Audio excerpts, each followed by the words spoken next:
drives cars, he stares into cares. From driving to La La Land, holds our hearts in his hand. And every road leaves his mark.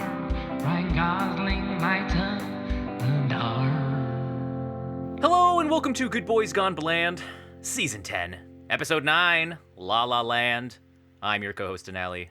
I'm your co-host, Ryan. Yes, sing it, you coward. Do it. I'm your co-host, Denali. And rounding out the bunch, it's me, Jace.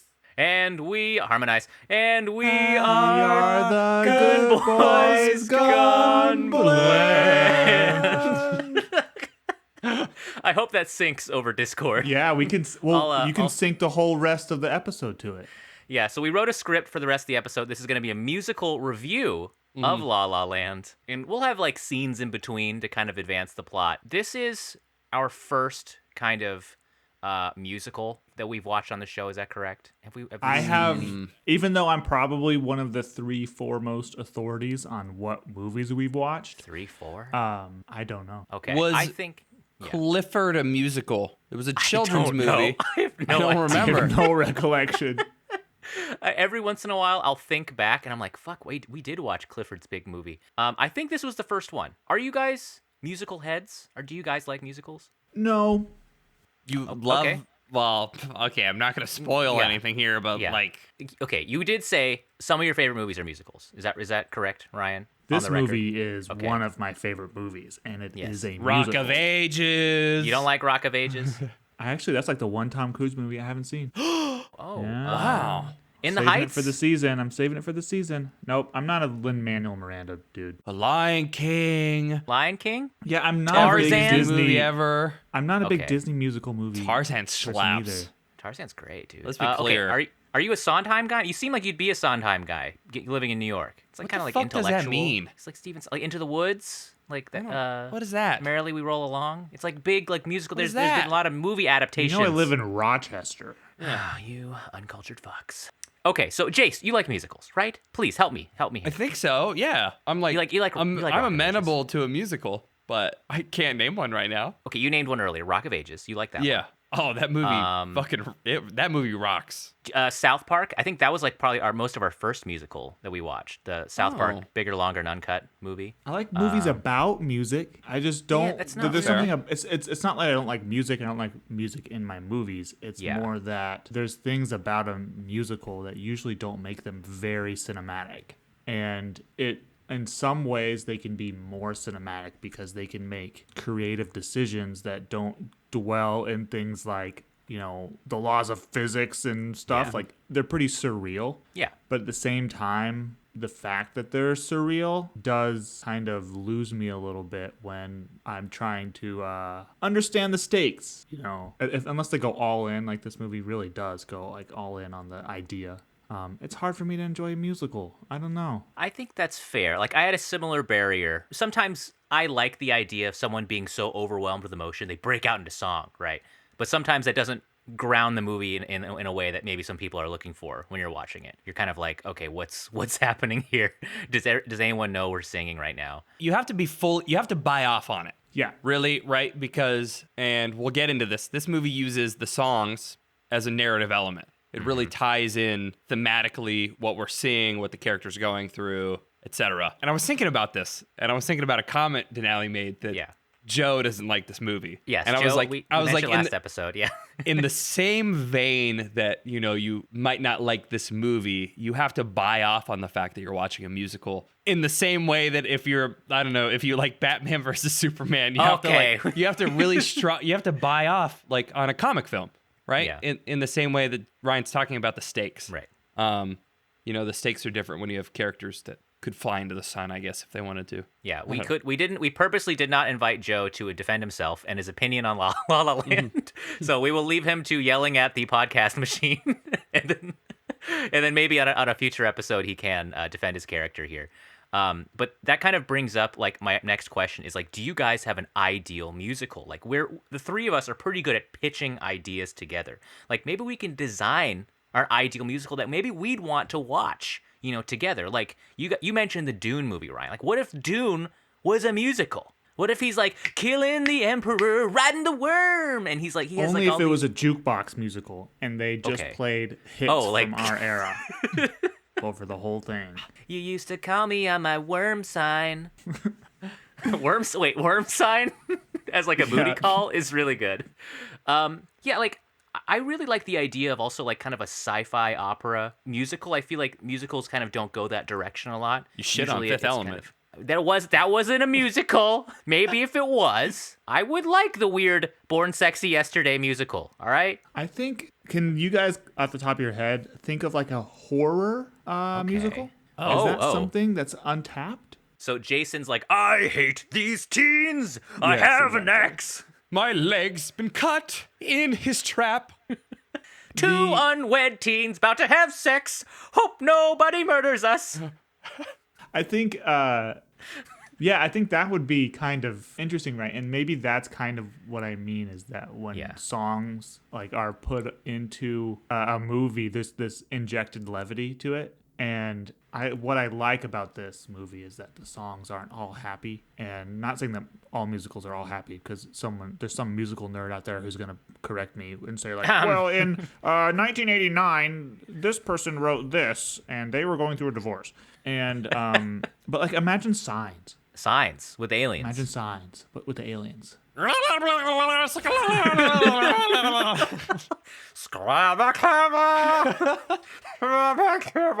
idea of melody is completely different than ours. It's terrible. It's so dissonant. But there's a version of Signs out there because it's a horror movie in my mind, but it's also like a character drama. It's about this man who's losing his faith and his family around him who's struggling with him losing his faith. Some of the metaphors in that movie might actually work better if the character's allowed to tell us exactly what he's feeling. Oh, Instead, losing my religion, REM. Playing, Mel Gibson just has to stare into cornfields for like an hour and a half, and then you're like, oh, I get it. And then Aliens Exist by Blink-182 comes on when he hears about the aliens. Hey, Mom. Hey, Mel. Sorry, wait. Songs can have soundtracks, and they do that. Is he singing? It's a jukebox song. He's singing this. He is 100% singing this. Hope like it's not the creatures from above. It's Mel Gibson. Does that count? Would that count?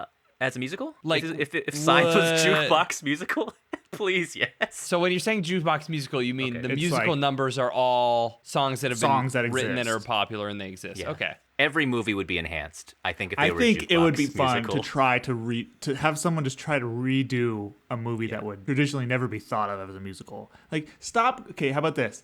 Yeah. Hollywood. Yes. Stop rebooting old movies. Yes, please. Remake them as musicals. Yes. Yes. Still a reboot? Who gives a shit? It's okay. It's a musical reboot. If I was president, I would sign an executive order. Every movie that's released, you have to release a second movie that is a jukebox musical version or a musical version. Yes, jukebox would be like kind of the easier. Maybe it would be more for royalties. And if you don't, you actually have to pay your taxes. Oh yeah, and that'll get all of Hollywood completely behind. So let's think of things that came out like Godzilla. Okay, Godzilla. Yeah, what's he singing about? You think Godzilla's singing? Not the people Who else around is singing? The people. The thing that the 95% of the fucking movie's about is the stupid people. Like they never focus on the big guy. They're like, oh my son, I'm not connected with him. Oh, there's a lizard outside. Yeah, but what if? But that's I don't know. See, that's what I mean about musicals. Is like it's so they have all these things. You have Fantasia, which is like amazing, right? It's not really a musical, so nobody really sings, right? But like nowadays, it's all kind of like reined in. Let's have Godzilla singing. What's he singing about? He's singing about crushing cities. He's real mad, guys. Somebody woke him up. Woke up on the wrong side of the trench. Yeah, what kind of voice would Godzilla have, you think? Beneath this monstrous form. Please, you would have like a Phantom of the Opera, really deep. That'd be so good, actually. Like he's like a misunderstood creature. Right. Like he's I like in that pain. angle. Yeah. And he gets up and he asks for help, from the humans, and they shoot him. He's like, "Why? Why must you shoot me? Yearning for a world where I belong." I think this would win an Oscar. think this would win a fucking Oscar. And Andy Serkis would get his first Oscar playing Godzilla. Because Godzilla's a creature of trauma, you know? He came out of... He was like a gecko that got blown to smithereens by an atomic bomb and became big, I think. And you know what? We don't thank him enough. Thank you. Good boys gone bland. Yeah. Whoever we are. Godzilla. Are officially pro Godzilla. I mean, maybe he shouldn't, like, stomp on a lot of people, I think. Maybe just you gotta break a few eggs if you want. That's true. No, that's true. You're right. Godzilla. Sometimes he kills people. Sometimes he stops a giant moth creature. I don't know. Yeah. At what point was the forgiveness signed off on by the citizens of the planet? Because like I think that's kind of the natural disaster angle is like something that they play with a little bit more in the new ones. Isn't this about La La Land? We need to talk about. Okay, we are a podcast. We are a podcast that marathons and reviews 10 movies of a similar actor or subject. As you can see, we have been marathoning Ryan Gosling movies for our Gosling's Garden quote unquote season. Okay, we're on episode 9. We've watched a lot of Gosling movies up to this point. We're watching one of the big heaters, La La Land. 6 Academy Awards, all right? This one's going to be a little classier, guys. So I know we just talked about Godzilla, and we need to read it. We need to class it up a little bit, all right? I've got my silk pants on. I got like a Burberry cologne. Maybe let's have a classier conversation to kind of get us into the mood for La La Land. I'd go get a glass of whiskey, but I can't because I have the poopies today. Okay, you can't say that in a classy. See, that's one note you can say. I had the most delicious salad the other day from the new restaurant across town. Have you tried it? It's delicious. It made me shittedeth myself. Okay, you can't stop. Okay, we're no shit talk. I think. No poop talk, I think. But if you say fifth at the end, it makes it classy, like ye old English. I don't think that helps. Oh. Can we think of another like a classy conversation we can have in polite company to kind of get people in the mood to listen to La La Land? I am considering about investing. Oh, investing in what? In a second bidet. Okay. This is not good. This is again. My this is about... schedule, my busy schedule. Okay. Hello. Okay. I'm in the office. Yes. Yes. This is good. I'll come back to the abode, my humble abode, and what do I find? But my restroom. No, but occupied. Take the restroom out of the equation. Let's talk about your. It washes. It sloshes when his poop hits the surface. Let's talk about the opera. Perhaps that's a classy activity, going to the opera. I just saw this one. I just saw this new opera. Yeah. It was pretty cool. There was this guy. He was dressed like a giant lizard. Oh? Yeah. Walking around. It's not very classy. Yeah, he was like chilling stuff. He was like underwater or something. Mm-hmm. And then about halfway through the movie, a hole opened up in the ground. And a giant gorilla came out. A guy dressed like a gorilla. And he was doing other stuff. I've never seen anything like it. Okay, that sounds like Godzilla versus Kong, right? Or Godzilla X Kong. I don't think that's an opera, right? Jace, down in front, please save us.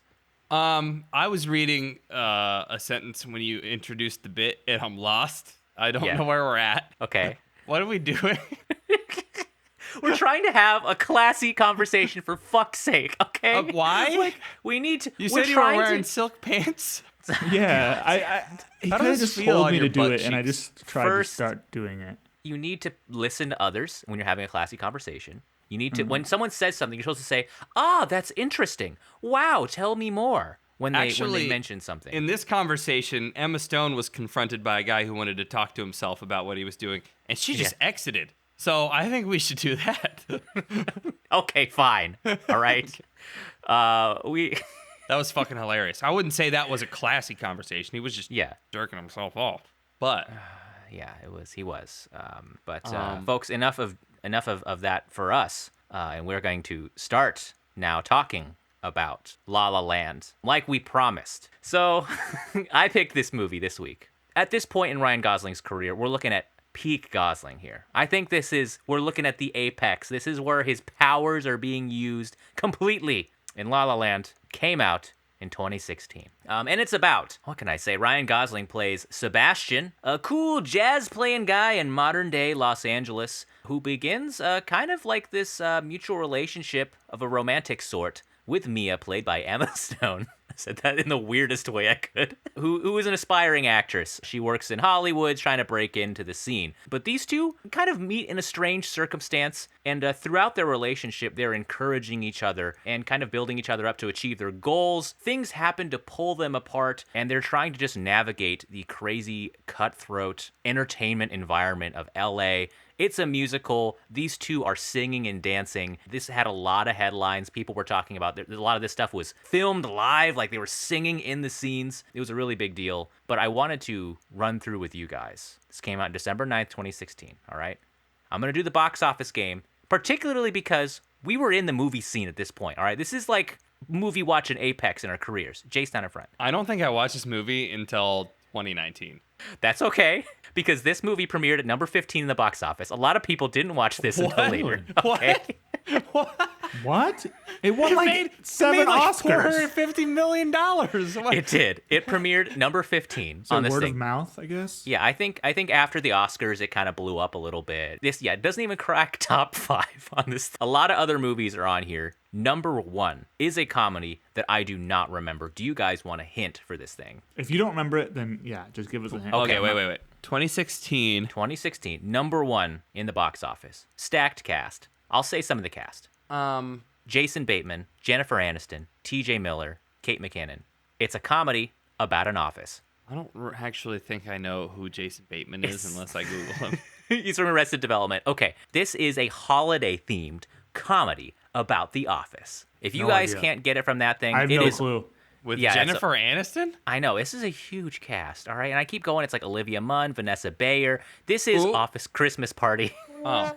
From 2016. I've never heard of that. I was like, what the fuck is this? This made $6 million. That beat La La Land? Yeah, by a tremendous margin. And this is like premiering. This beat all the other things in here. Did La La Land by chance open in like... Oh. I shouldn't be talking with ice in my mouth. A couple... No, Jace. It's okay. Did it open in just a few theaters? Yeah, that's what I was wondering. It probably had a limited release. I'm looking at how much it made that weekend. La La Land made $299,000.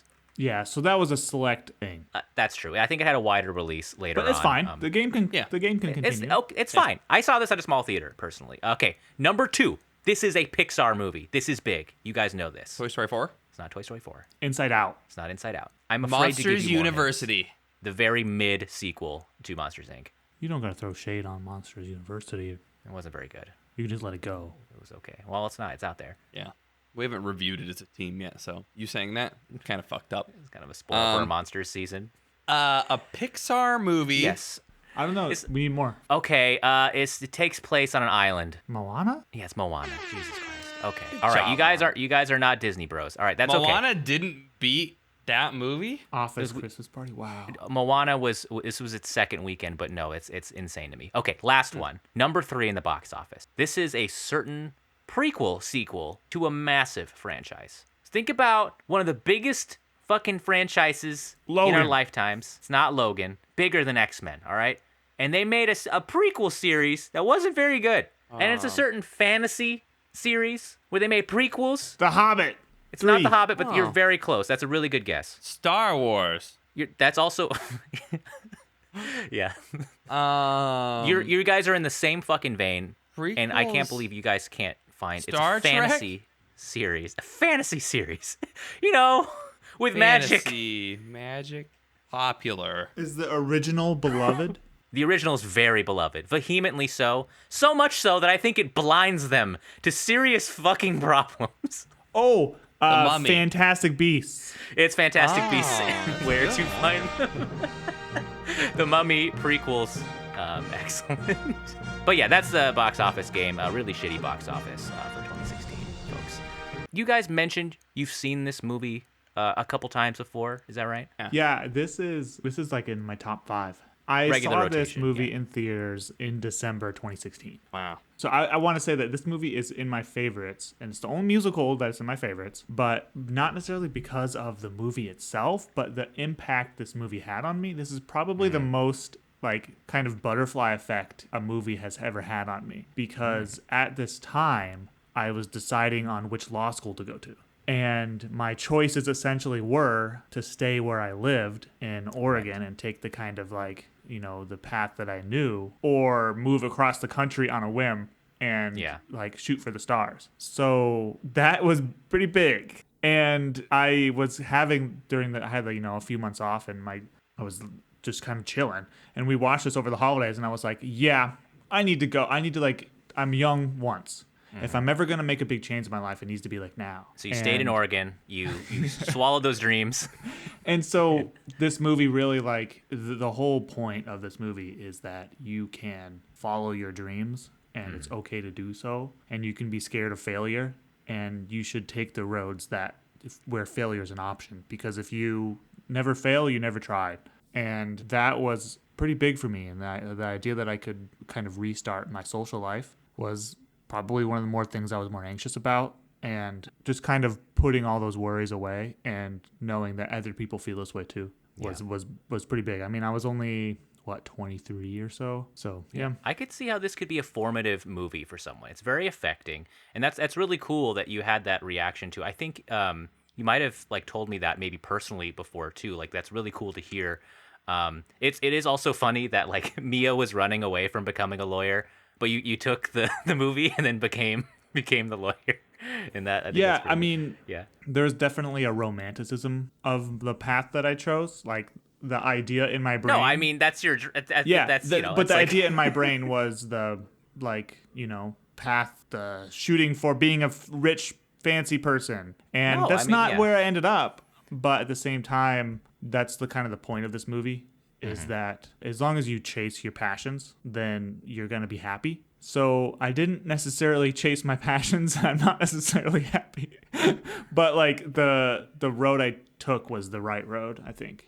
Yeah, you took a risk, and then you ended up with a pretty amazing life. Like you had a now Jace, when anyone plays a piano around you, you rethink how it could have gone better before leaving the bar. In Oregon. There's a lot. Yeah, there's a lot of like what ifism, and especially because I'm like super risk averse, and so I'm trying not to be that way in my future. And I was about due for a rewatch. I made a big change recently with switching jobs, but I needed a rewatch. This movie does hit emotionally in a lot of ways, that not just because of the content on the screen, but because when I think back about how I felt in the time of my life when I was watching it for the first time. And that could that's what's amazing about movies like this, is it could mean different things for different people too. And the fact that it could like move you to literally rethink your life is pretty amazing. That's like, you made a pretty good piece of art if people are reevaluating how they're living and like what they want their future to be. Jace, did you have a similar reaction, or did you at least like it, or when you saw the movie back then, or whenever you saw it? Yeah, I particularly enjoyed it. I think I watched it. This might be like my 6th or 7th time watching this, and oh wow, I can't say that for a lot of movies. And I do particularly remember enjoying it because I remembered sharing with Ryan that I'd watched it for the first time because he enjoyed the movie. And then like the soundtrack and the staple song in this movie, that the jingle kind of just like has stuck in my head for the past 6 years or whatever. So it's like it's got some earworms. Yeah. Because I saw this movie in 2016, probably like Ryan, around the same time in in the small Seattle SIFF theater. Jace, I think you know that one, in Queen Anne.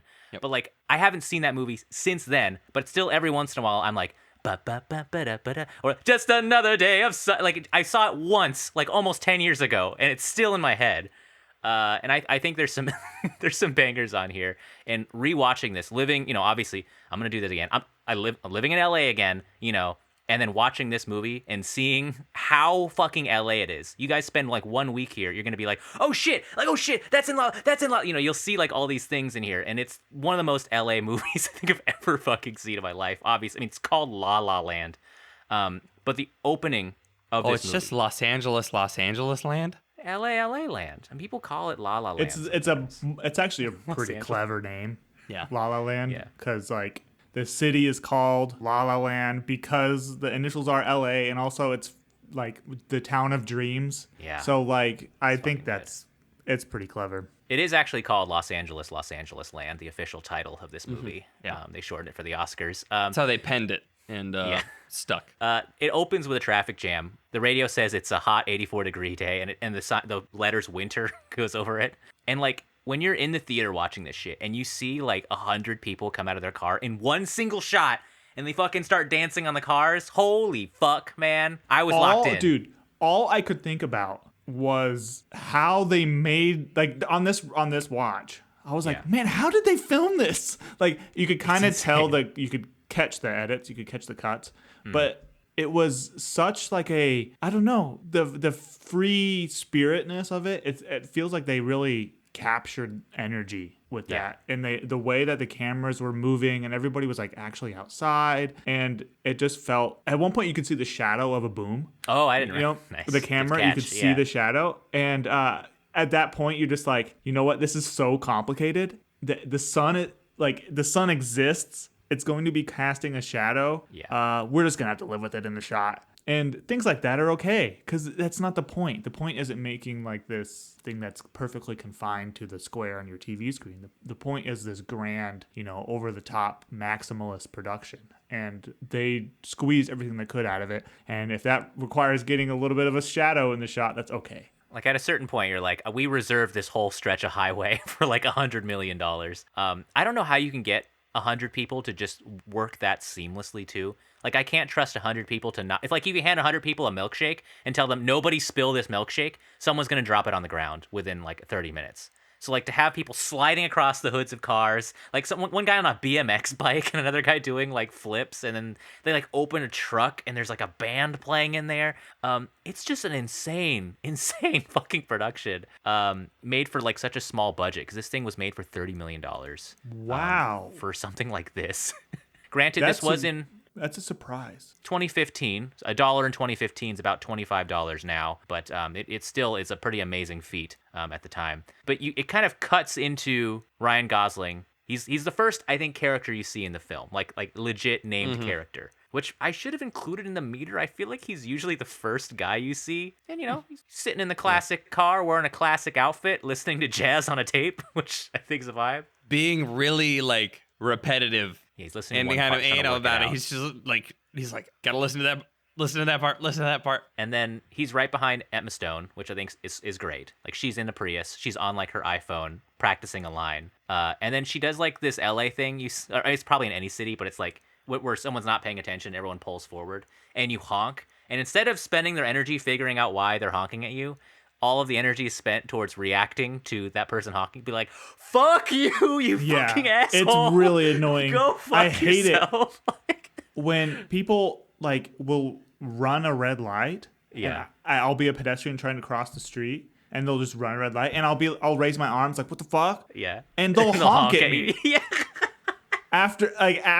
And I'm like, I don't understand. Or it's like, such a dumb human thing. Like, it's just but then like she'll do that. She's like, "Hey, fuck you," and then she's like, "Oh shit, I gotta pull forward," and she like pulls forward, which I think is really funny. My favorite part about that take was that it was like 30 feet too. Like, I could understand if a traffic jam was unclogging and there was like a tremendous amount of space, but they play it and it's like 2 car lengths in front of them. Right.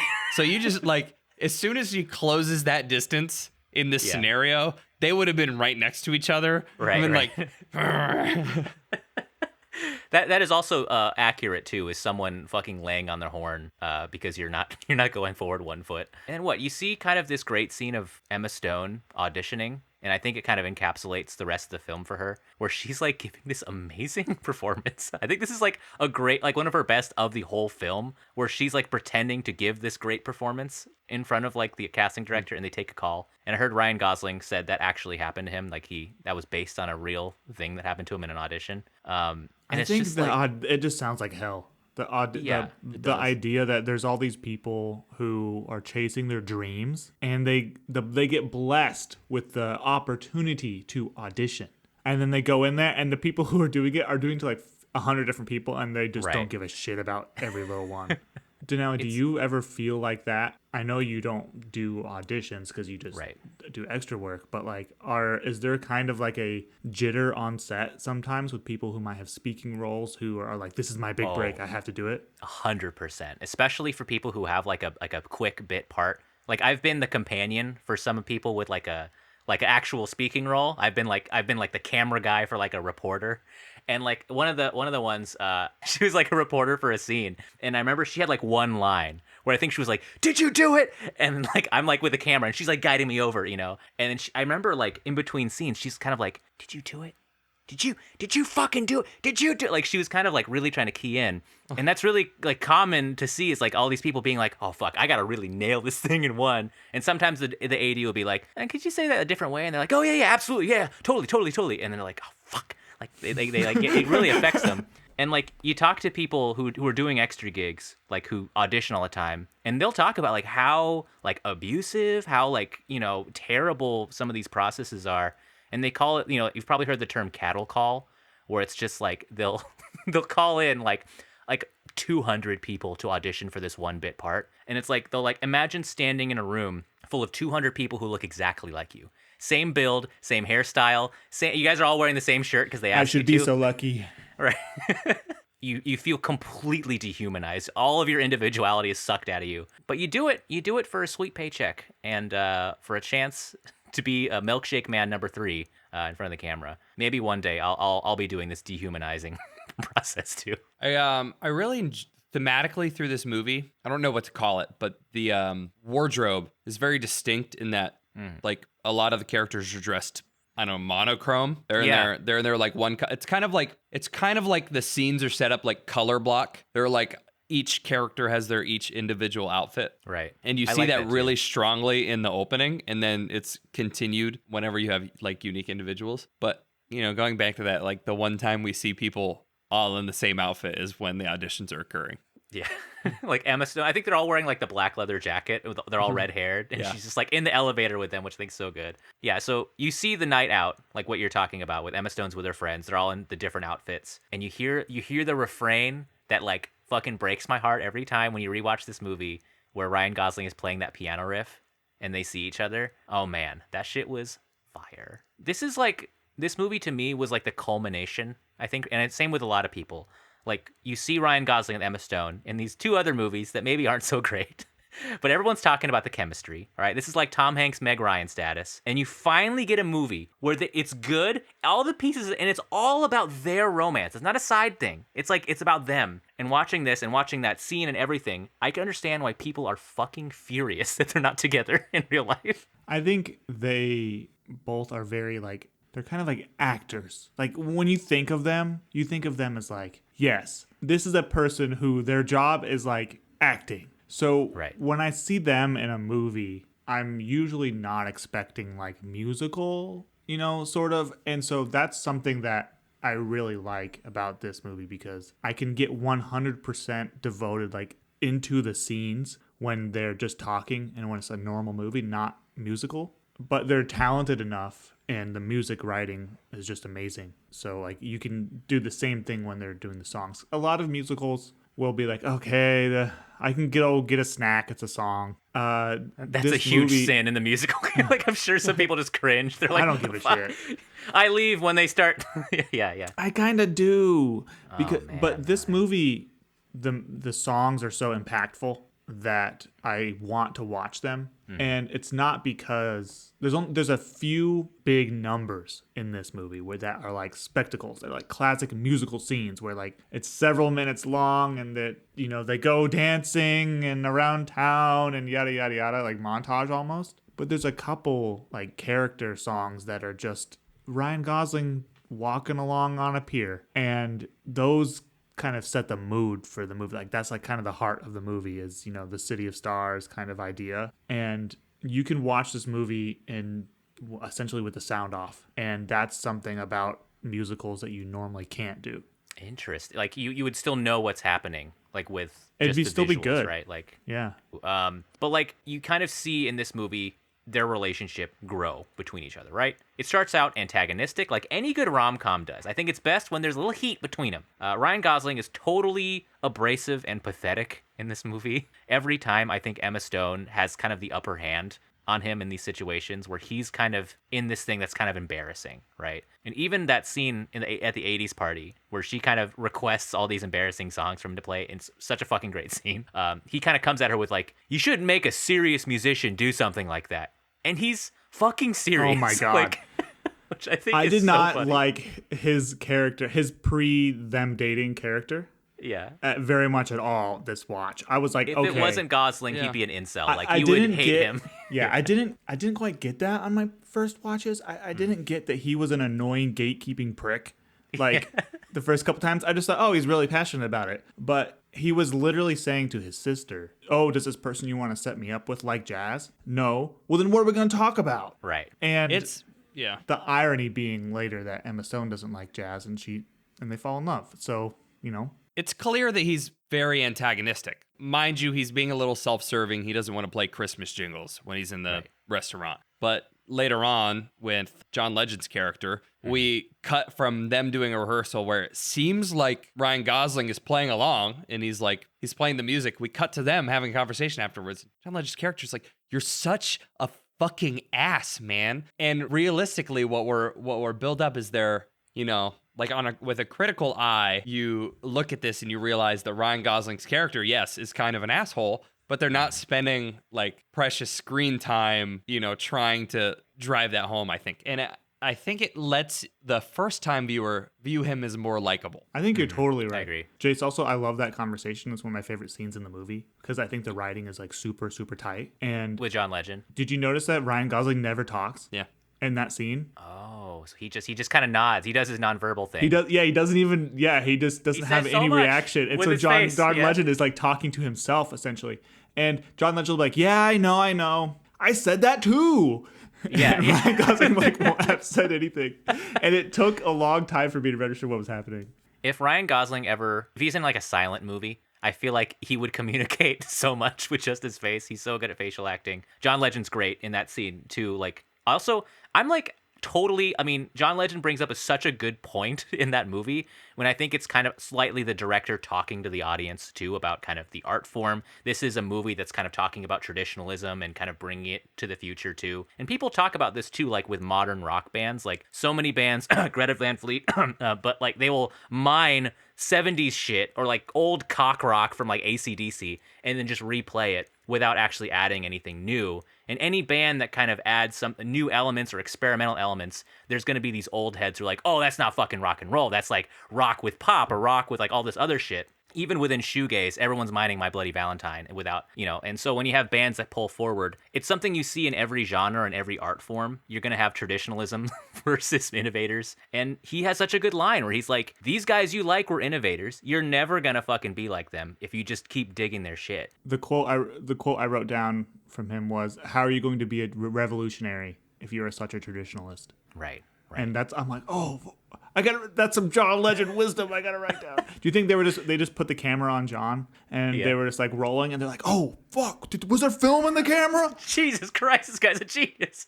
I mean, he is a musician. Yeah. Because realistically, it kind of depends on like what you care about, right? Like I think the problem statement or what Ryan Gosling's character's goals is in his relationship having a job that's going to make him money.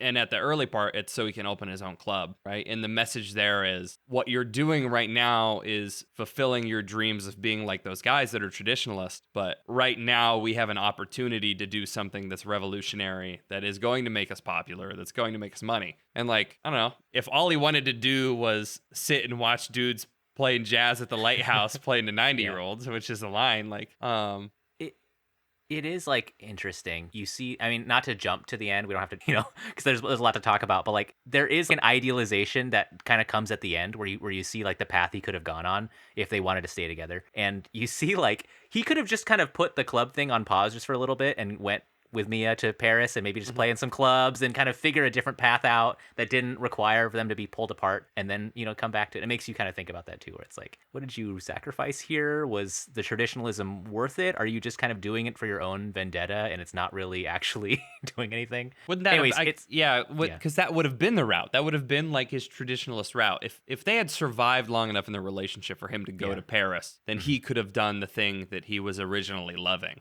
Right. Yeah. Wow, man. Yeah, This is a thing that was picked up this rewatch. I didn't think about this four I agree. times. for me, watching it the first time when I had such a spiritual connection with it was them at the beginning of the movie and deciding which path to go on. Now, I feel much more like I'm that 5 years later ellipses. Right. And I'm one of the characters looking back at what other routes could have led to and finding myself okay with what I chose and also okay with what would have ended up over there. Like, would I trade this one for that one? Probably not, because I know that this one ends up okay. But at the same time, I'm not going to stress about my everyday decisions anymore, because at the end of the day, we can't predict where they go, and they all end up probably fine. And what's more important is that you are doing something you like to do. And I think the implication is that he said, I'm going to be with this band for a while, for like years. We're going to tour. We're going to do a record. But it's only 5 years later until he has his successful club, right? So the implication also is that he didn't stay with that band. Right. He probably saved up some money and then. Yeah, there's a third right. like alternate history that we don't see, because we do see a couple alternate histories. The third one being where he stayed with the band and maybe is unhappy somewhere. I think this does play into a common theme with Damien Chazelle movies. You see it in Whiplash, probably in First Man as well, just from what I know about the bald movie. guy. Oh yeah, J.K. Simmons. Yeah, that's the theme, right? Yeah, but like it's in these movies about like these people who are obsessed kind of with their choices, like they're kind of obsessed with their direction or their career, and they're kind of shearing away other things to kind of pursue that, which is something that has like a lot of consequences. So like, in Whiplash, this guy was obsessed with being the best jazz drummer, and he cuts off all his relationships. He alienates his parents, his girlfriend, and you kind of see a shade of that in this movie too. Like, their relationship ultimately kind of falls apart because they're both pursuing their dream. And maybe that's not necessarily like the wrong decision all the time, but like in this, it's really tragic, especially when you see a path to where they could have had both, or if they had like maybe, or if they were a little more flexible, if they could have just maybe prioritized differently. And I think honestly it's realistic too, because people do shit like this. They grow apart because they're so like, they got the blinders on, or they think the career is more important. And it does kind of make you think about your own life. You're like, what's really important to me here? And you're kind of I'm left watching this movie being like when Emma Stone comes home to this other guy I don't fucking know, I'm like, who the fuck is that guy? Fuck that guy, all right? Are we gonna have a problem, bro? Yeah, I don't even know this guy. There was a disgusting age gap between these two, and based on how they're playing, I'll kill him. Yeah, he's like 20 years older than her, okay? To go from Ryan Gosling owning a jazz club to this fucking yuppie dickhead, it made me so mad. And did you mad. notice their table was set like a traditional British, like, rich person, like, posh table? Oh, super posh. It was. I mean, they were in a mansion, right? And then also, like, her first boyfriend was also just like this. It's so funny. That like, was so hilarious. Her guy, Greg, it's like they wanted you to throw like a banana peel at the screen. Like, he comes in with a suit. Hey, you ready for that business meeting? Like, it's just like Gosling always plays the guy that you leave your man for anyways, too. That poor James Marsden. Yeah. How did in the later portion of the second third of this movie, we see Ryan Gosling performing with the band that he's joined, and Emma Stone's in the crowd, and the crowd is kind of like going wild, and we have this visual depiction of the fissure between them, right? How'd you feel about that scene? Yeah, that's usually my least favorite scene on a rewatch. I have this kind of disconnect that comes about because I don't think that's how a person would react. First off, she definitely would have like heard their music, I think, before that, and not be so surprised. Or he would have been like, man, this band is making me play all this stuff I don't like. She wouldn't have been roped in under false pretenses. But then also, I kind of came to terms with it. And what I decided was that, like, earlier in this movie, they have this romantic dance scene in the planetarium. It's super famous, right? Like, it's amazing, classic musical thing. That's like the most musical part of this whole movie. It's amazing, okay? They break the laws of physics, okay? They can't actually float around in space and dance. They can't? So they can't go to space? But I was perfectly fine with that. You always float when you're there. I was fine with them breaking the laws of physics. But as soon as they broke the laws of people and how like people normally act in this musical, I was like, whoa, what do you mean that's not how stuff works? This time I kind of came to terms with, oh, I mean, it's a musical. Everything's exaggerated. They know that's not how it works. They're exaggerating it to make a point about these characters. So whenever I kind of see it in some scenes in the movie, they overact. And I think Emma Stone's character really overacts that scene. Like when he starts playing the piano again, she like gets a whiplash. She turns around so fast. But normally I don't like that. But this time I was like, oh, I get it. I was like, I get it. They're making a point. Right. It's symbolic for like what's happening between them. I mean, yeah, I get that scene too, because I was getting mixed messaging, Jace, when I was seeing that. Because I was like, is she happy for his success? But then like all these fans are going towards him. Does she feel alienated here? And I was trying to figure out kind of what exactly was the message. I mean, I think I got it in the end. I mean, ultimately it's just that this is his life now. And then she has her life, and they're kind of literally being pulled apart. It was fun seeing him do a keyboard solo. Yeah, that's why I think I'm on the same page with both of you. It was kind of mixed signal because it seemed like they went through the effort to make it look like he was enjoying himself in the moment. And we have the information that he doesn't necessarily like the music, but then he started on the synth keyboard, whatever thing that is, and he's giving it his riz, and everyone starts loving it. And I'm like, before they cut back to Mia, and she's like wide-eyed, kind of getting pushed back in the crowd, I was like, oh, sick, he's coming up. He's gonna become a jazz star. This movie also, to kind of talk about another kind of stunt scene, we can't go through all of them because there's so many. The famous kind of Twilight sequence with the lampposts, it's kind of their first moment where they connect with each other. That scene is long AF. Oh my God. One shot. It only took 4 takes. Yeah, that shit's fucking insane. That was like, I kept writing, and then I would look up, and it would still be going. I'd be like, oh, damn, we're not even to the good part yet. Yeah. And then I'd write some more and look back up, and like, we're still not to the part where they go, shink. And, where they do the hands. The hands that's on the front cover of the movie, They hit that thing like twice. And the so first good. time they hit that pose, you're like, oh man, they just did it. I love that move. Man, that is iconic. Oh, that's like, it built up to that perfectly. And about 45 seconds later, you've forgotten about it. And they're like, oh, da ba ba jin ba da, hoo-cha! And they do it again, and you're like, yeah! It's the 1950s jazz dab. Yeah. It's watching two people dab at the same time, and they hit it so good. Yeah. Jace, you probably read the same, because like that was a Today I Learned today on Reddit, like about that scene. They had a 30-minute window to film this thing. And they're like wiping the sweat off of them, and they're like, all right, one more time, let's go. And it's amazing because they do the walk up as part of the take. So they're talking, and you can't tell they've done this fucking thing like 3 other times before this. Like I'd be like out of breath. I'd be like, oh, where's my fucking car? But they're slow, they're casual. They're like, it's totally natural. They're taking their time, and they hit this fucking thing. It's so natural. It's playful. It's hot. It's fucking great. It's a great scene. I just wanted to point that out. And go ahead. I only came upon that fact because I was really impressed with the amount of times that it looked like scenes were one takes. Mm-hmm. Right after Ryan Gosling's. You mean like a oneer? Like a one shot? Like a one, yeah. What is it? A one shot, one take? Yeah, the difference between like one take and one shot. Like you have multiple attempts to do a one shot. Got it. Yeah. Okay.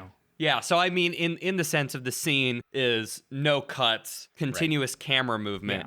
Yeah. We had that, I think, in Ryan Gosling's apartment when he's talking with his sister. And I was really impressed with just the magnitude of the camera work in this. So I was trying to figure out if that was a one shot. And then saw the fact that everyone's like, they fucking crushed it. Similar to Ryan Gosling learned how to play piano for this. I don't know. Fuck.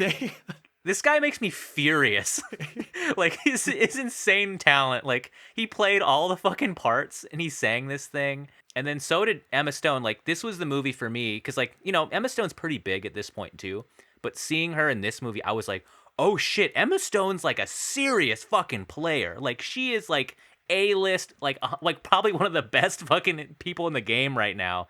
Like, after you see this movie. She won the Oscar for this, too, didn't she? Yeah, fucking heaters here. And it's funny because the biggest criticism of this movie, I've talked to a lot of haters of La La Land. I won't name them on the podcast, besides Joe. I'm sorry, Joe. But a lot of people don't like this movie because they don't think the singing or the dancing is very good by the stars. I don't like this argument because it doesn't need to be in the context of this movie.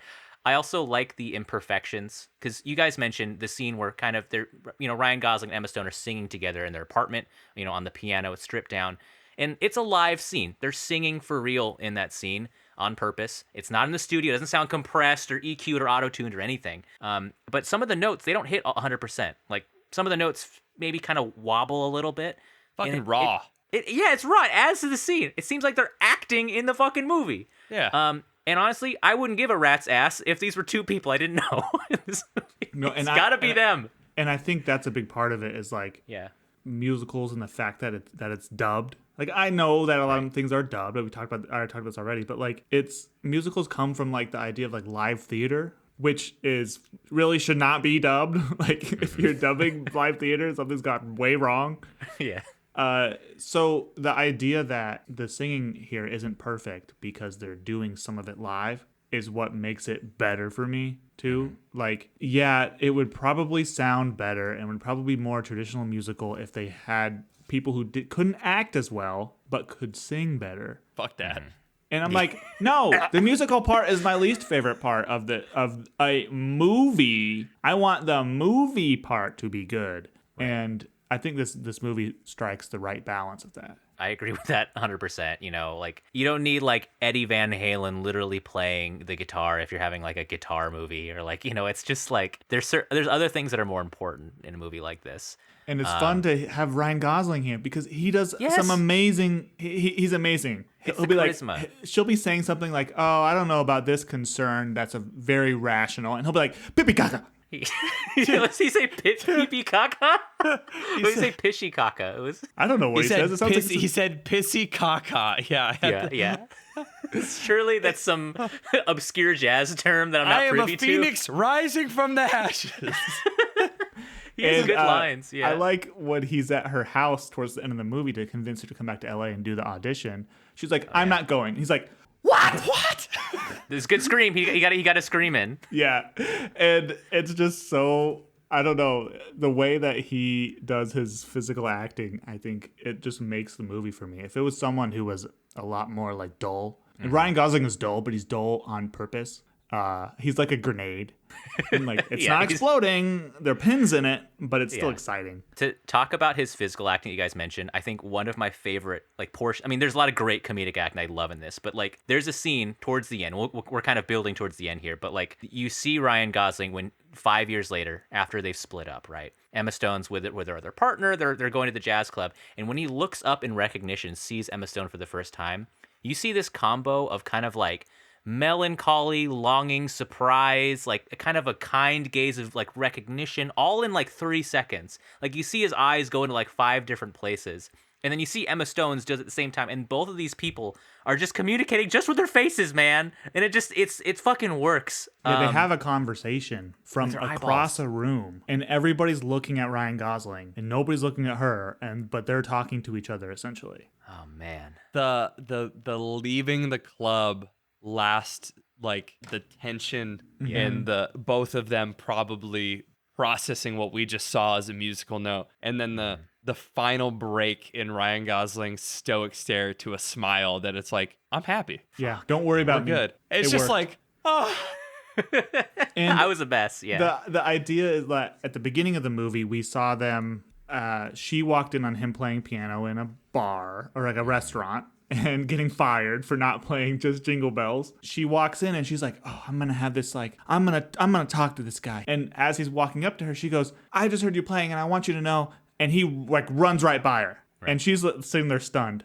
Now it's kind of funny because what they were doing was they were building it up as this is how those two characters meet. And no, turns out that's not how they meet. The movie is gonna come up with a different way for them to meet. And I really liked that scene. And then later, because I knew later on it plays differently in their what if montage, she does the same thing, and he like runs up and kisses her and sweeps her off her feet, and they go to like Paris. And it was like, it's great because you have that resolution at the end of the movie where they're imagining this alternate thing where they're madly in love and everything would go the right classic way that other movies would do, but it's all fake. And then you get that shot where they're standing on the other sides of the bar in real life. And you wonder, like, are they going to, this time, are they going to walk towards each other and embrace again? And no, she turns around and leaves. It's just this, the complexity in this movie is that you kind of, the first time you watch it, you're like, oh, it's a loop.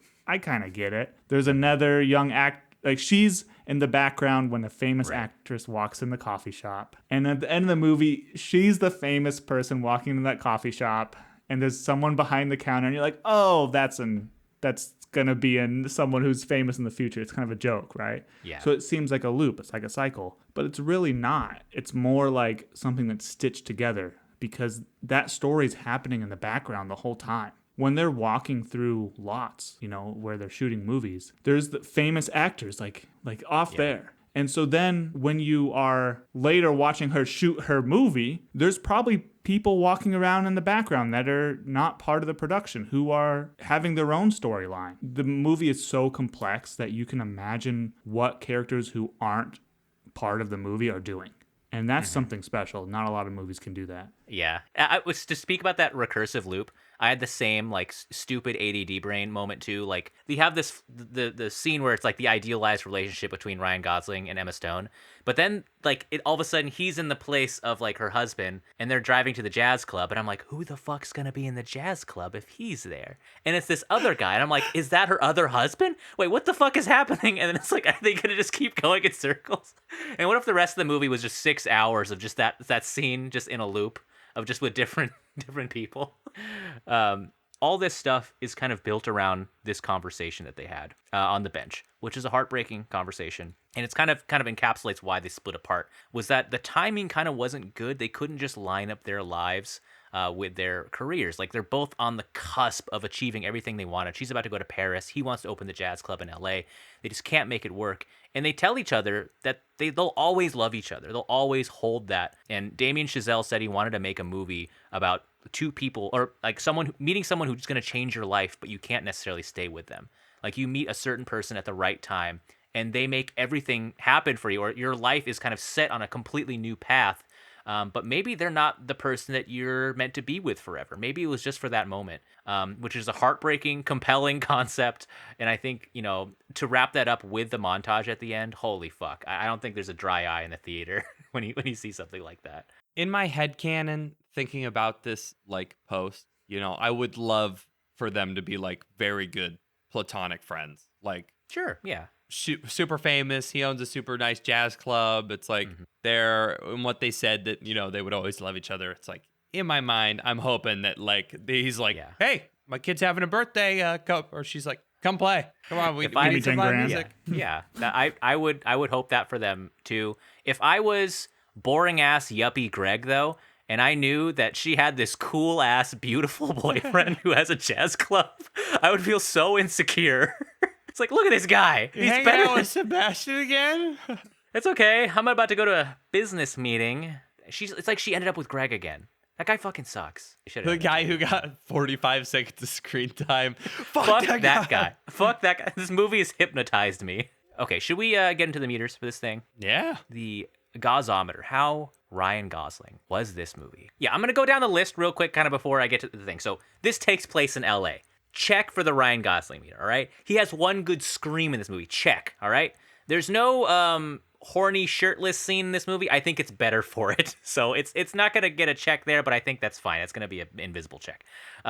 There's singing in this movie. Of course. The most singing we've had in any movie. Singing and dancing. That's going to get a double check for me. I think this thing, too, is the idealization of what Ryan Gosling could be in a movie. You got someone who takes the piss, but it's also playing to literally his physical acting strengths in this thing.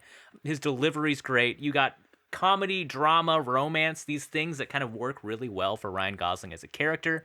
You got themes of like alienation and loneliness. I think that's very much within his character. When I think of Ryan Gosling, when I think of the ideal Ryan Gosling role, I think we've arrived. This is my favorite, I think, Ryan Gosling role. This is going to be a 10. This is going to be a 10 Gos eggs lined up in a row. Hit him with it. He got it. Yeah. I mean, just to add, Yuri and I watched this together. I would be Ryan Gosling at that pool party. Him in his sick kind of jacket, it's a oversized great shirt with the cool jacket. Holy cool fuck. Jacket, yeah. And let's talk nonverbal acting. He added an element. he was always fidgeting with his hands in this movie. Not something he ever does in any other movie. Piano player. And is a piano player. And it's multiple times we have the shot with him, and you can see him like messing with his hands, touching stuff. It's just, you're right. For me, it's also a 10. 10 gauze eggs. Are we gonna get what's that? A centurion? Where you get the 10? Ryan's making a face like he's gonna give it a 1. So let's hear. I think you guys are correct. This is the ultimate Ryan Gosling role. I'm going to have to give it a 9. Oh, I know. So close. I know, for 2 reasons. One, he doesn't take his shirt off, and no woman like undresses herself in front of him. That's part of my meter.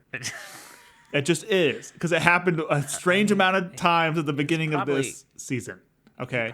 He probably took a shower at some point, and he probably took his shirt film. off camera. Okay. And then second being, this is a Emma Stone vehicle.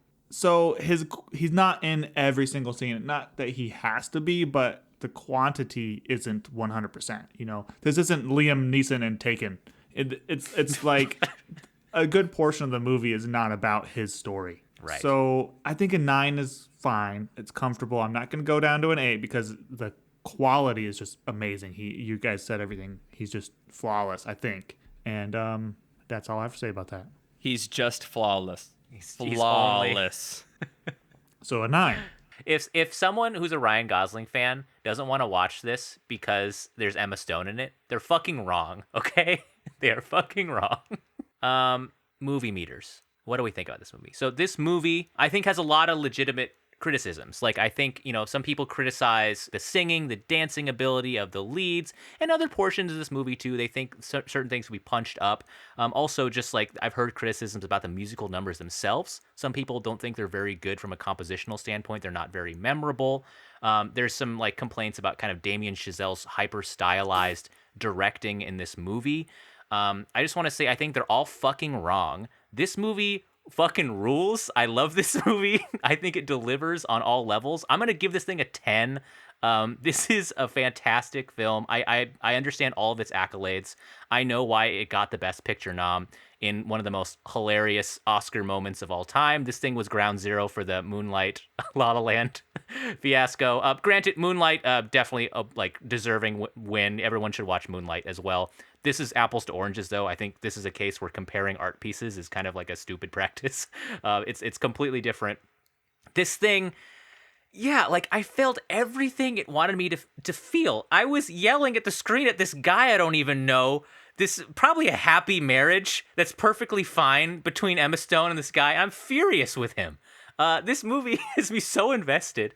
I loved all the musical numbers. I think they're great. I'm singing all of them to myself, yeah, it's a 10, dog. The fact that so many years after its release and so long in between rewatches, I will find myself singing, City of Stars, are you shining just for me?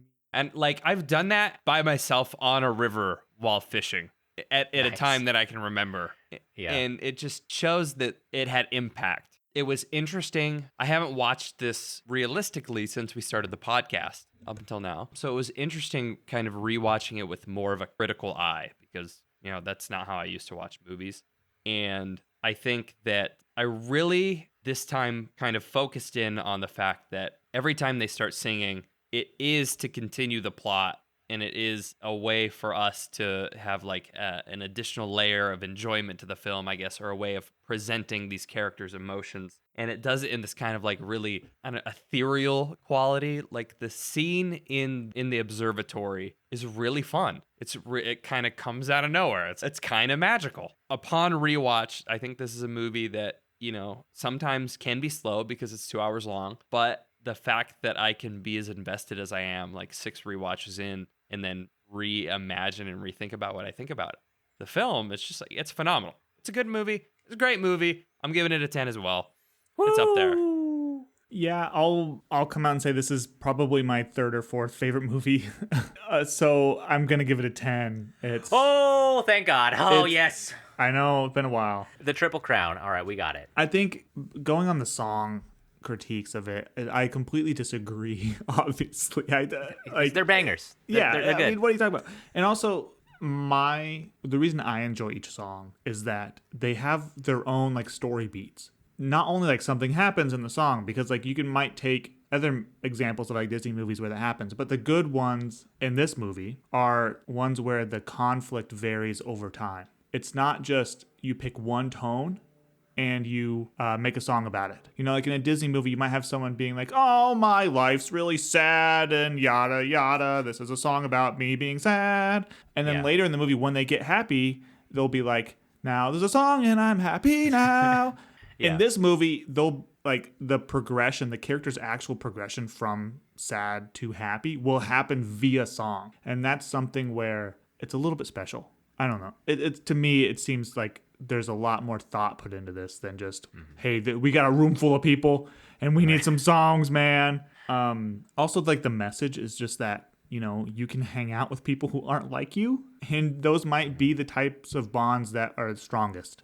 She didn't like jazz at the beginning, and he said, I'm never going to talk to anybody who doesn't like jazz. And they fell in love. And sometimes the people who are most unlike you can prompt the most change in you, or you can, you know, get attached to, because opposites attract, really. It's kind of that sort of vibe. I was really going to try to avoid like a Ryan's technical corner, but since we are kind of breezing through this recording, I'll give a very succinct one. I think night scenes are like just inherently artsy. You know, this is a movie what happens at night. There's City of Stars. That's a pun in several regards, but it's also because they're walking around at night most of the time. And it's just beautiful because to shoot at night, you have to gather a lot of the ambient light. So you need really wide lenses, and things tend to be out of focus and pretty when you have wide lenses, apertures. So like it's fun. The whole thing is just a big art project. And I have to say that it made a big impact on me. I mean, my wife walked down the aisle to a song from this movie. So there's an emotional attachment there. And so I ran. That's what it was. Yeah. And that's amazing. Yeah. It doesn't have to be a perfect explanation for why you like something. And it's okay if other people don't like it too. And that's the point of this movie, and that's my defense of this movie. Sometimes all you need to do is mansplain jazz to somebody to make them love it. Yeah. Yeah. A white dude mansplaining jazz. Anyways, Ryan, that's amazing. I'm glad we're all on the same page, and I'm glad like you could share some of your connection with this movie too, because I know you've talked about this is like one of your favorite movies. So to hear why is very cool. And it's also just nice again to have the three of us just come together and like a movie, you know, and agree that a movie just kicks ass. You know, like I remember I was listening back to our Interstellar review a while back. We kind of all agree that, you know, that's a movie that just fucking rules, that affected us in different ways. And, you know, sometimes you just find a movie and it's a movie that's successful. A lot of people like it and it's kind of niche. I think you've got something that's really cool and special. That leads us into our next topic. Yeah. The final movie. The final movie of Gosling's Only Garden. God Forgives. Oh, no.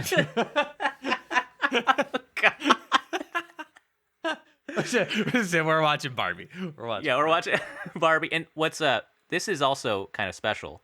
Barbie will be our 100th movie that we review on this podcast. 100th episode, I think, was passed a long time ago with all of our other bullshit that we've done. But Barbie will be the 100th movie. We've watched 100 movies together, guys. And critically thought I don't think I've critically thought about 100 things in my life, much less talk about them for hours. So Oreos, Kit Kat. That's true. I guess I haven't talked about an Oreo for 2 hours. I think that's the final circle of my sanity is to make a 2-hour Oreo review movie. Welcome to the Oreo podcast. Yes, I'm gonna eat this pack of Oreos in over 2 hours. Three straight men. Yes, you're gonna want to hear our takes on Barbie. Three cishet bros. From my Mojo Doja Casa house. Ryan's wearing a cowboy hat. You gotta wear that cowboy. I'll wear my cowboy hat the whole time. Okay. Kind of. Yeah, I got a furry rug upstairs too that I could probably wear over my shoulders. To. We'll be cosplaying as three Kens watching the Barbie movie. We'll give all our great non-problematic Ken takes on Barbie. So join us next week, folks. We hope you guys have enjoyed Gosling's Garden thus far. Let us know what you think about La La Land. Did you like this movie? Are you a hater? You guys can fill my DMs. I'll argue with you about this movie. All right. Yeah. I'll do it. Yeah. And let us know what you think about the season so far. Yeah, did we fuck up? Should we have watched Drive instead of Goosebumps? Go fuck yourself. It's over. We already did it. I'm sorry. So, should we leave on a Gosling-ism? Something that Gosling maybe would say in this movie. Jazz Sing Club in this Gosling. movie. Yeah, what would he when You Hunt. hunt when you hunt a human. Don't. I don't know. I don't think that's okay. when you hunt a human, comma, don't. Little anti-murder song he wrote. Oh, I thought we were gonna go advice like don't forget to lock the. Sharpen your popsicle. Don't forget Your Megalodon. Okay, that's now we're talking. And folks, I will edit that at home, and we will have a completed musical to carry us out of this episode.